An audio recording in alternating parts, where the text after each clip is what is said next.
ಕೇವಲ 40 ನಿಮಿಷಗಳಲ್ಲಿ ಕಾಣೆಯಾದ 4 ವರ್ಷದ ಬಾಲಕನ ಪತ್ತೆ. ಹೈದರಾಬಾದ್ ಪೊಲೀಸರ ತ್ವರಿತ ಕಾರ್ಯಾಚರಣೆಗೆ ಪ್ರಶಂಸೆ.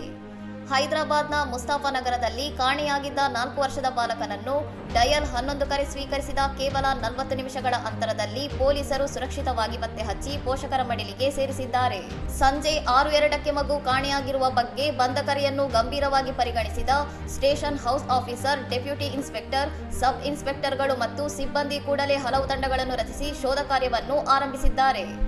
ತಕ್ಷಣವೇ ಕಾರ್ಯಪ್ರವೃತ್ತರಾದ ಪೊಲೀಸರು ಆ ಪ್ರದೇಶದ ಸಿಸಿಟಿವಿ ದೃಶ್ಯಾವಳಿಗಳನ್ನು ಪರಿಶೀಲಿಸಿ ಜಾಮಿಯಾ ಮಸೀದಿಯ ಬಳಿ ಮಲಗಿದ್ದ ಬಾಲಕನನ್ನು ಪತ್ತೆ ಹಚ್ಚುವಲ್ಲಿ ಯಶಸ್ವಿಯಾಗಿದ್ದಾರೆ.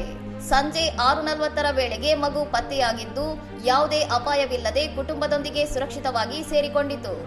ಈ ತ್ವರಿತ ಮತ್ತು ಸಮಯೋಚಿತ ಕ್ರಮವನ್ನು ಸ್ಥಳೀಯರು ಮತ್ತು ಬಾಲಕನ ಕುಟುಂಬದವರು ಭಾರಿ ಶ್ಲಾಘಿಸಿದ್ದಾರೆ. ಹೈದರಾಬಾದ್ ಪೊಲೀಸರ ತ್ವರಿತ ಪ್ರತಿಕ್ರಿಯೆ, ತಂಡದ ಕೆಲಸ ಮತ್ತು ಸಮರ್ಪಿತ ಸೇವೆಯು ಈ ಪ್ರಕರಣದಲ್ಲಿ ದೊಡ್ಡ ದುರಂತವನ್ನು ತಪ್ಪಿಸಿದೆ.